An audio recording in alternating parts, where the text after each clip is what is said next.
Love it. Gotta love it. No sound the entire time, and I'm going through that whole spiel. So, as always, make sure to like, share, and subscribe to everyone. First things first, give us a big war cry.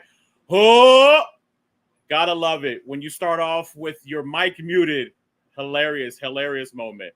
So, thank you to everyone who has subscribed. If you haven't subscribed, please make sure to like, share, and subscribe. Special hug to our sponsors, our brand new sponsor, Big Bear 3D. So we're going to actually have a commercial out for him today, a brand new commercial. Battleboard Studios, thank you to our sponsor. Baron of Dice, thank you to our sponsor as well. Special thanks, as always, to Art of War, puts out special content. Make sure to go check out their platform for battle reports and things like that. Don't forget to check out the new OCS episode 14 coming out in 2 weeks. We're going to repeat back to the normal schedule where we're going to be doing live ops, live.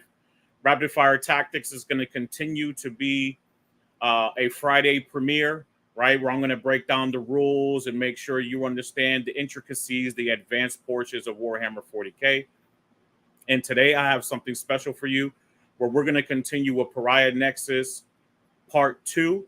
We're going to expand on most of the core rule relevancies, advanced portions of the games, and give you some tips and tricks. All right, everyone, make sure to like, share, and subscribe. I do apologize for the audio issue in the beginning. Thank you, everyone, for your support. Love you very much. I'm going to wait until the end or in the intermediate to answer any questions.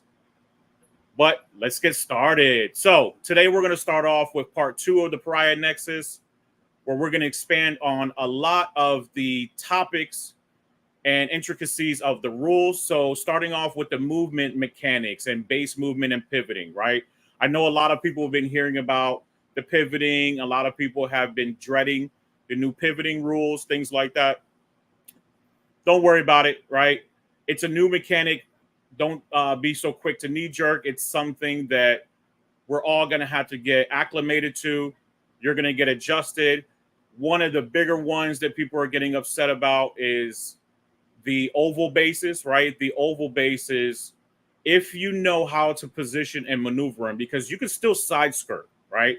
You don't actually have to pivot and move in order to move to the location, especially if it's a small base, like an outrider base, chaplain base, things like that, right? You still have the opportunity to still not pivot at all. Pivoting is not obligatory unless you actually move and pivot that model itself, right? So keep that in mind, right? There are tips and ways for you to not lose that movement. Obviously, if you have to, you have to because you're going out around a ruin or something like that. But make sure that you're being cognizant that you can still side skirt. We've done it before Pariah Nexus when we were doing Leviathan. You can actually, that's what I used to do a lot of times with my Lord of Skulls, things like that, where I would side skirt so I don't lose any, so I don't take any penalties any of my movements.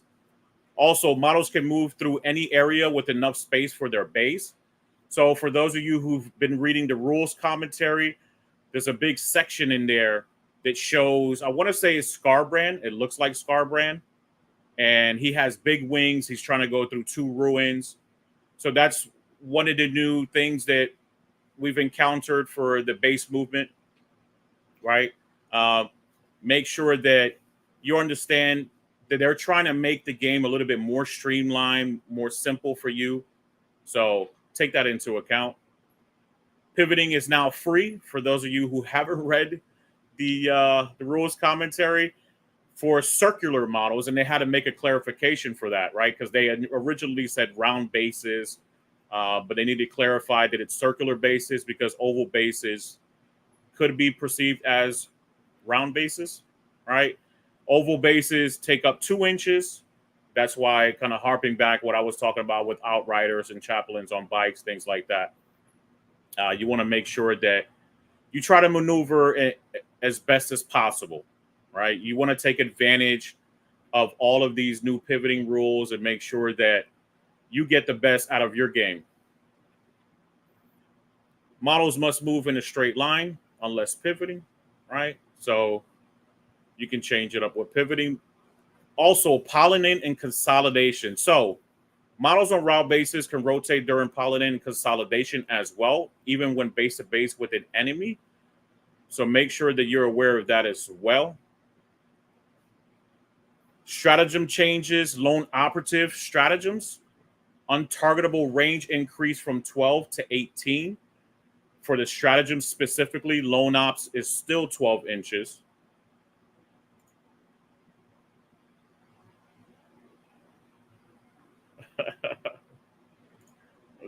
Thank you guys. Thank you guys. I'm looking at the comments right now. Also, the rights of battle now reduces stratagem costs by 1 CP instead of making them free, right? So there's a lot of new intricacies when it comes to the rights of battle and a lot of rules that comes with the stratagems CP costs. Make sure that you're reading that, adhering to that, and the balanced data slate as well, right? A lot of those rules have changed. You're not allowed to double up most of the time. There is no more prerequisite for being battle tactics purely, right? Battle tactics are basically irrelevant unless they're going to change a rule in a new expansion pack or anything like that. But you can do it on any stratagem now, right? So just to continue on, I wanted to let everyone know that's just popping up. Basically, we're talking about the intricacies and a lot of changes that happen with the Pariah Nexus, a lot of things that maybe people weren't aware of, and just breaking it down so it's more comprehensible. CP tax affects agents of 5 increases enemy stratagem cost by 1 CP within a 12-inch aura. So that's the Lord of Deceit, right? So that can definitely, and for all of you players that are Archon, Drukhari players that have multiple Archons and are saying that the Archon that is not the Warlord can do this as well, I don't think that's how GW intended it to be. A lot of individuals online, a lot of people in the background that are tournament organizers have spoken about this already. It's only for the Warlord, all right? That is a great ability. Assassins might be back for them, even though the CP cost went up. But yes, it only works on the Archon that is the Warlord for your Drukhari models. Now, command rerolls can be fast dice rolled, right? Except for random damage weapons, which still require sequential rolls. So when you're rolling for D3 or D6 damage, and when you have feel no pain as well, you always want to do that sequentially. So you want to make sure that you adhere to those rules. You don't want to cheat your opponent. Also, for a lot of people who like to fast dice roll, when you have a character in there and your bodyguards are dying very fast off, right? You want to make sure that you're doing it sequentially as well. You don't want any of them to roll over potentially or be ambiguous to you and your opponents to what might have went into your character or what went into your bodyguard unit. Make sure you do that as well. So grenade stratagems now for our next topic cannot be used by units that have advanced, fallen back, or already shot, which is completely brand new. We all used to do this. Very, very cheesy. We used to be able to shoot, throw a grenade, so do mortar wounds, potentially do more mortar wounds if you're shooting the mortar wounds as well. Used to be fantastic. That has been toned back a lot, and now it's based on the model. So you select the model. From that model, you throw the grenade that has both line of sight and within range, and then you throw your grenade. And it's within 8 inches as well. Tank shock. Tank shock has changed a lot. A lot of people do not like the new tank shock changes, right? The new tank shock changes are where it's not based on your strength anymore. It's based on your toughness, which makes it a lot better too with the pivoting rules if you really break it down comprehensively, right? Because a lot of these vehicles now, like, the self-proclaimed leader of pivoting in the charge phase, the Raider, right? That being the Drukhari Raider. When that hits you, it doesn't have a high toughness, right? So it's not going to get a lot of dice. It's only going to do mortal wounds on 5s. So it's potentially not going to do what you think that it can do. Also, you're not going to get hit by my Lord of Skulls anymore, where they're going to roll 19 dice and almost every single time, if not all the time, always get that 6 mortal wounds, right? Because you have so many dice, attrition and dice, you're eventually going to get that. So it's going to be a little bit tougher now, with it being based on toughness. So, which is great. In a lot of occasions, it's not super great in others, right? Not super great for walkers either, because they have a medium toughness. So they're not going to be super efficient on the tank shot anymore. Next topic we're going to talk about is heroic intervention, right? So this is reduced from 2 CP to 1 CP now. And this is a big impact on the melee armies. It gives melee armies the opportunity, even though heroic intervention is a charge, but you don't get the charging bonuses for it. It still helps out melee armies, especially if you're getting charged or you're close to other enemy units where they're pretty stuck in and their units are pretty close to one another, right? You can sometimes, even though you have to charge the unit that did a charge, you can sometimes finagle it where you might tag another unit in there as well. Remember, you still go to the closest enemy model and unit. So, and that's who you fight in the fight phase when you pile in, right? Unified timing now. So redeployment is now resolved after the deploy army step with a new redeploy unit step before the first turn roll off, right? So redeploy entirely has been revamped and rewritten, where unless explicitly stated otherwise, which I haven't found any of those nuanced cases yet, but redeploy is now before the game starts, so you do not know who's going first. Also, I know there was a question asked today of me in a group that I'm part of.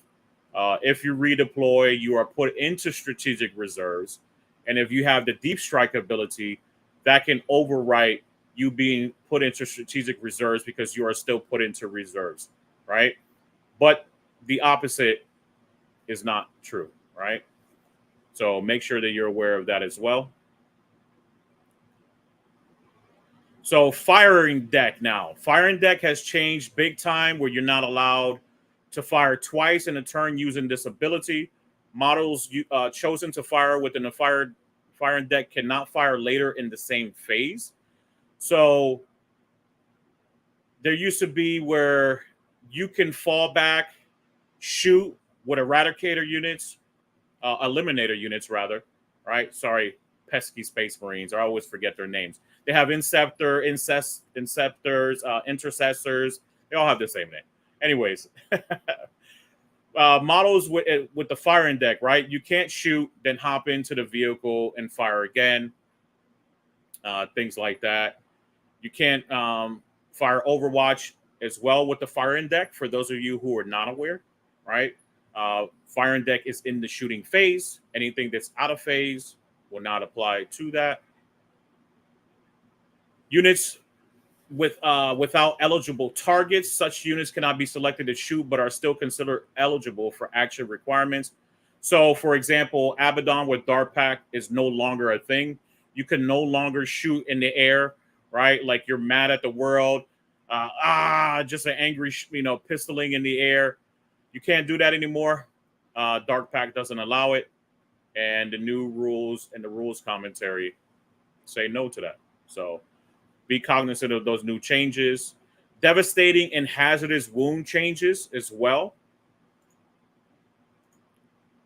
has changed, where critical wounds convert damage into mortal wounds but are capped at a model's wound characteristic. What this usually means is that the weapon damage is capped and does not spill over, right? So these are not regular mortal wounds in the sense of where you get to spill it over into other models, into the bodyguards and things like that. Devastating wounds still works like it does before. The only caveat now is that if you have Feel No Pain or an ability like Custodes have, you can also take that as well, right? So you can also roll Feel No Pain for those as well. So make sure that you're aware of that. Also, if you have potentially like psychic abilities that stop you, you can use that as well. Failed hazardous checks deal 3 damage to characters, right? Specifically to characters, vehicles, and monsters. Now there is an order. Before, you used to be very cheeky. You were able to be very cheeky. You could put it onto your character, not put it on the model that you had it on before. Now they have a section where you have to follow the steps. First step being you have to check a model that has lost a wound and is equipped with a hazardous weapon. Second step being otherwise select a model with a hazardous weapon, so it doesn't have to be a model that has taken a wound, right? And then the third step is you can put it onto a character. So now you have to put it onto your bodyguards first. You can't be cheeky and put it onto a character that has 9 wounds or whatnot. And then the unit actually fired it, but your character never fired it. And a big one, which I just noticed a couple of days ago, right? Hazardous weapons cannot be used like they used to be, where Hellblaster units in the past used to take and remove models from Overwatch firing and then dying from, in retrospect, dying from hazardous weapons, right? Now, that is done after the charging unit has ended its charge, right? So you don't get a longer charge, or as before, we used to have the, penalty where basically we couldn't make the charge. It would be out of 12 inches. So you could no longer make the charge. You could still select a new unit back in Leviathan to do a new, select a new unit to charge to. But now they've clarified that basically you can no longer do that. It's still the same charge distance. Once you've made the charge, then you can remove the model. Obviously, remember, if they've placed them in a way where they've moved them far back enough that you can't fight as many or pile in as many of your models as possible, that can still be a very decisive tactic that they can use. So make sure to pay attention to that. All right. Direct fire. That's a new one as well. And right after this one, we're going to show you a brand new commercial so we can pay the bills. It's going to take about a minute long, so we can do that.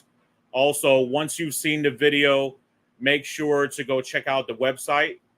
If you also have subscribed or do subscribe today, I will give you an additional 5% off on any of the on the terrain set, the away games terrain set, which you're going to see here very shortly. So direct fire penalty, it's always failing on 1, 2s, and 3s, regardless of what your ballista skill is on. So you're always hitting on 4s, right? That is a big nerf to Astra Militara armies, right? That army kind of lived on doing indirect fire, but now you have the ability to move and not take that penalty because you're not going to double up, right, on any of those penalties, or rather sitting still, sitting still and taking that bonus. Most times you're going to hit on 4-ups anyways, so you might as well move those mortar units, get them out there, hit on 4s, get a little bit closer, hold an objective, whatever you can do, right? Right after this commercial, we're going to go into terrain in light of sight. Give me a moment. Thank you.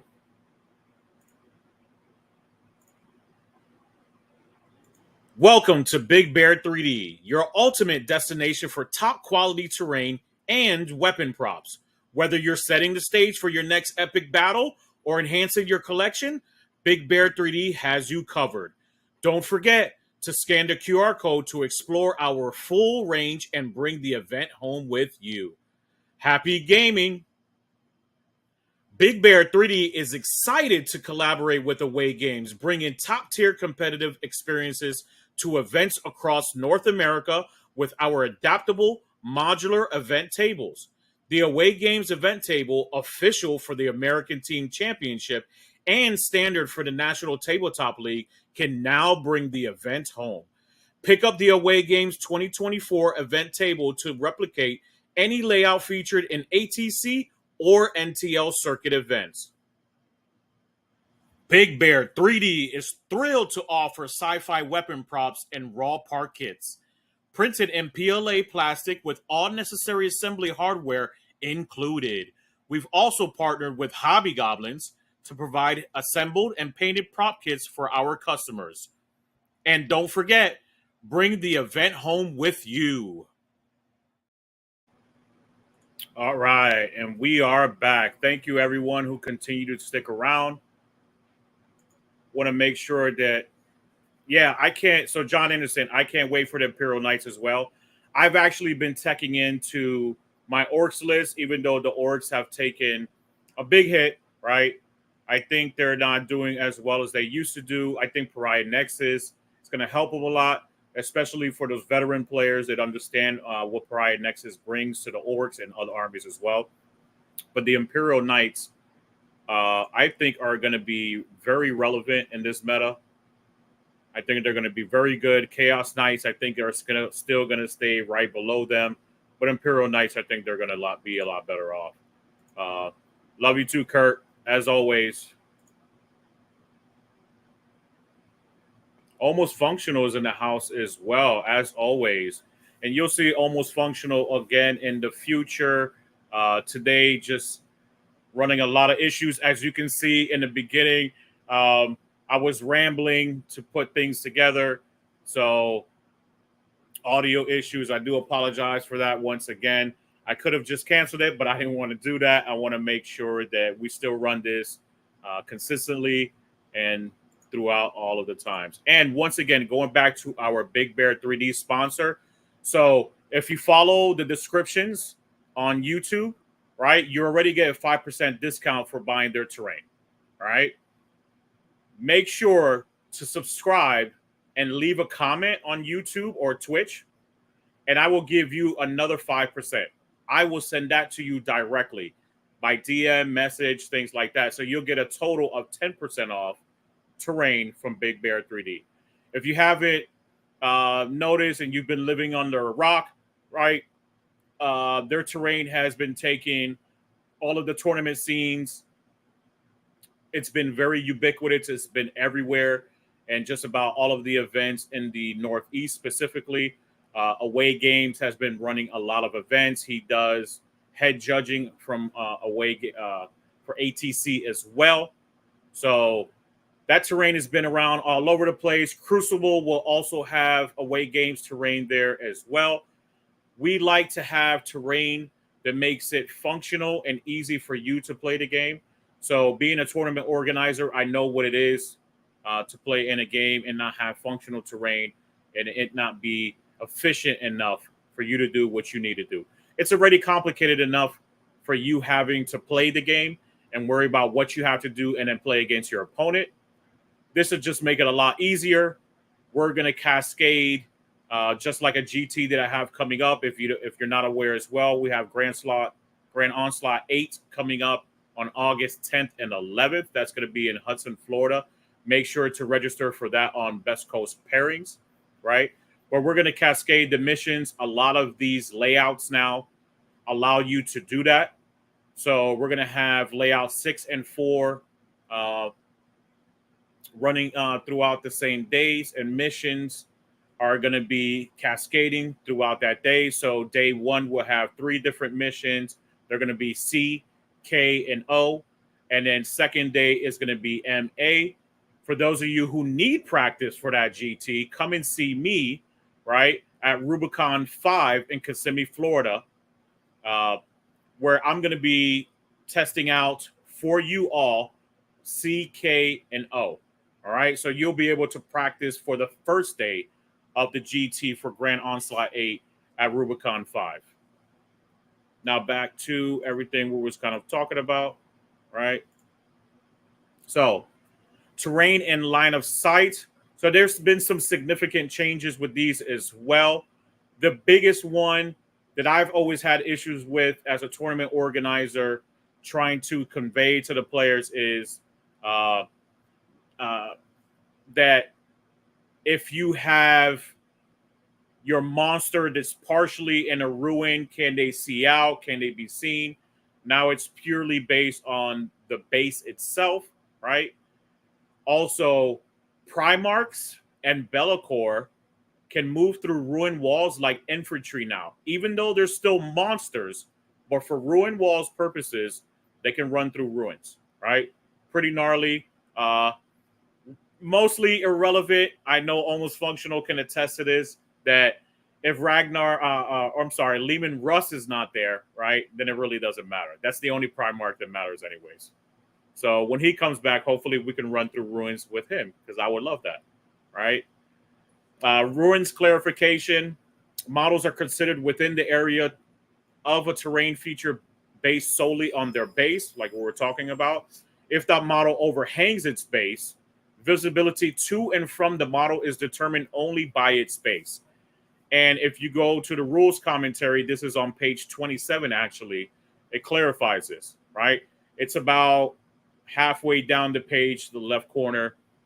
It clarifies. So this is what I was talking about before. Ruling these at events became a challenge sometimes. It was a very niche thing that you had to either figure out if it could or if it couldn't.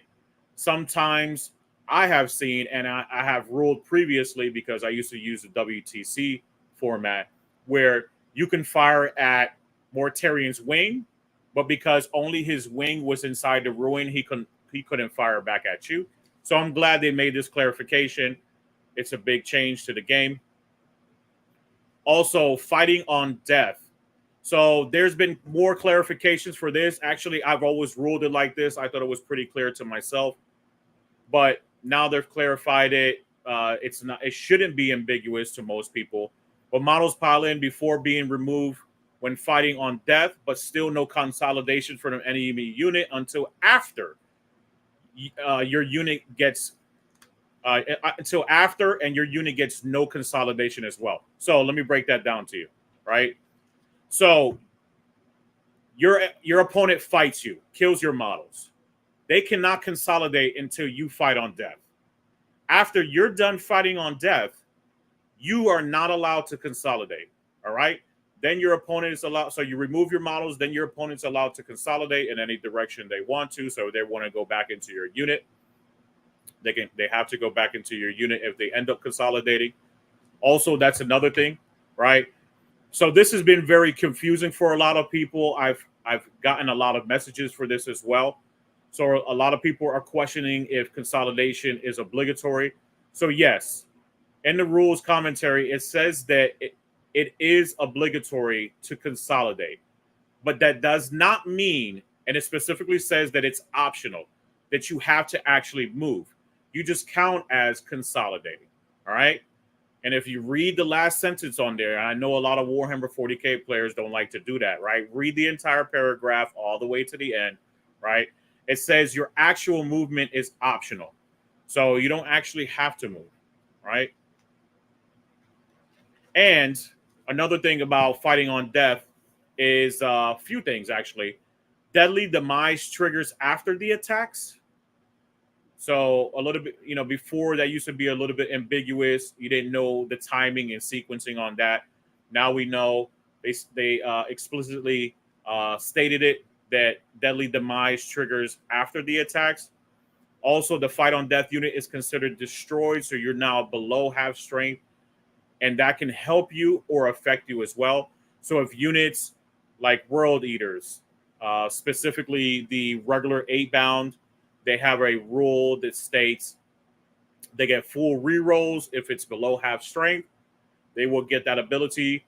But if you have an ability that gives you a bonus for being below half strength, right, you get that bonus as well. So it's a two-way street now. Also, that means unless you have a stratagem, I believe Knights still have a stratagem to allow them to put them at top bracket, right? If you don't have that, then you're considered to be on one wound, right? So you take all of the penalties. So most things now have penalties for hit rolls, and you're going to take that penalty in the fight on death step, right? So next topic is FAQs and clarification. So fight on target abilities. So fight on target abilities can be triggered infinitely, but cannot shoot while engaged in melee. So for example, a Hellbrute, it's a good one, right? Hellbrutes, before, people used to get a little bit upset. They didn't understand how that mechanic actually worked, where if you fight a Hellbrute, does it get to fight unlimitedly? Yes. Okay. And it continues to be the same way that it was before, as long as you're fighting. And if you're a strategist in melee, right, and you know how to position, and people are leaving a 4-inch or 3-inch gap between their units, right, you can potentially fight multiple units cascading, kind of going in a conga line, right, where you're fighting multiple of these units. So make sure that you understand that. Don't try to put all of your units, except for when you're playing against me. Don't try to put them too close together, right? So my Hellbrute can't come in there and just start smashing face on multiple units. Also, they clarified that while you're in melee, you cannot shoot, right? So that was very ambiguous before, and I'm going to reiterate that. I know I just stated that as well. But that was something that a lot of people were getting caught up on. They thought that you can shoot, do whatever, kind of whatever you wanted. I've always ruled that whatever phase it was, that's what you were allowed to do. And that's what it is now, right? Starter phase effects. Now, go check out Rapid Tactics from last week. I gave a great breakdown of how starter phase rules and things like that work. A great example that I gave was Doombolt from the Thousand Suns, where that one specifically states at the start of the shooting phase, right? That goes off before everything else. So things that like the Custodes have feel no pain ability will get feel no pain for that Doombolt, because it specifically says just after the attack, right? But things like I want to say it was called Dark Watchers, right? Dark Watchers, you will not get your feel no pain on. Make sure to go check that video, right? I don't play a lot of those armies, right? But I made sure that I pinpointed that on the video itself. There's a lot of caveats. Hopefully that gets fixed by Games Workshop very soon. It doesn't seem like it was intended for it to be like that, but it actually happens just as rules is written at the moment.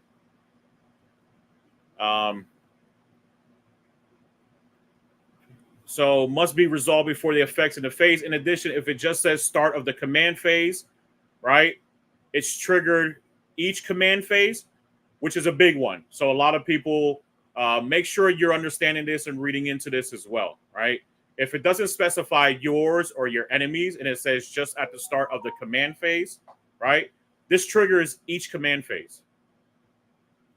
That's a great little tip as well, right? Also, modifier caps. The active player chooses the order of application for modifiers, right? For those of you that didn't know, the active player chooses most of the time in all of these situations where you're either modifying or you're playing a stratagem or an ability. Also, battle shocked units. And just after this one, we're going to go into another commercial break to one of our sponsors. And I'll give you a breakdown for that one as well. You're really going to enjoy this one. This is an old classic. We played it every single show if you've ever seen OCS. But a lot of people have not heard that there is a big discount if you purchase their product as well. So right after Battle Shock units, we're going to jump into that. Units affected by a stratagem before becoming Battle Shock would still be affected by it. So that's very big, right? Before, it seemed like if you used a stratagem on something and then you got Battle Shocked, it no longer applied. They clarified that now. You still apply just that stratagem. That doesn't mean anything else unless, it's detailed otherwise.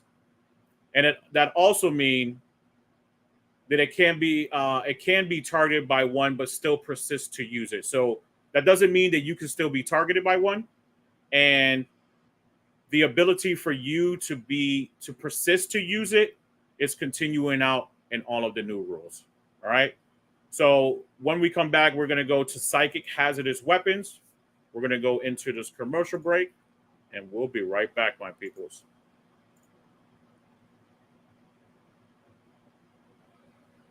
Turn this into an epic display. Hey everyone, I'm Lee the 40K Nomad, and this is my battle board in a box. The only display board you are ever going to need, and it will take care of all your armies. Let's open this thing up and show you how it works.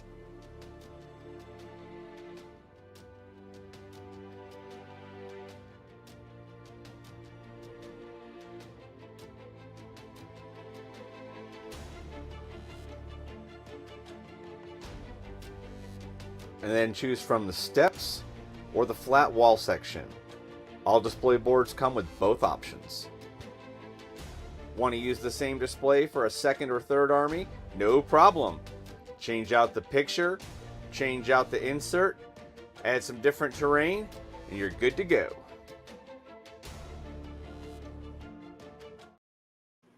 All right, and we're back, people. So thank you so much.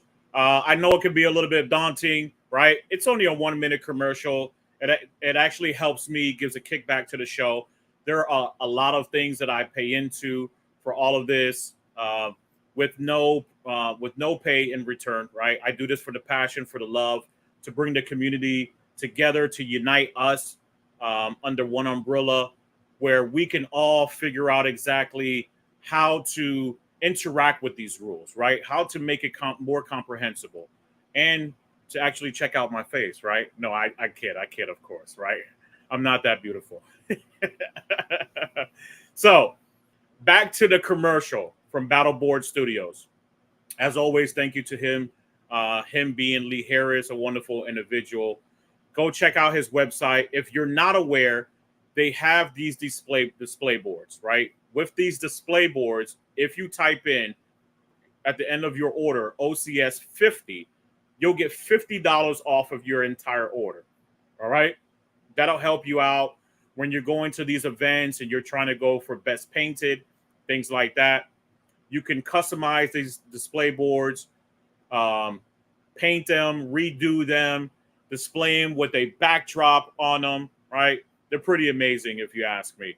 He sent me 2 of them. If you ever see me at my events, once again, I'm going to plug in Rubicon 5, which we're going to have practice missions for Grand Onslaught 8, right? Make sure to go check me out there. Check out the Battleboard Studios display boards themselves and see what they really look like.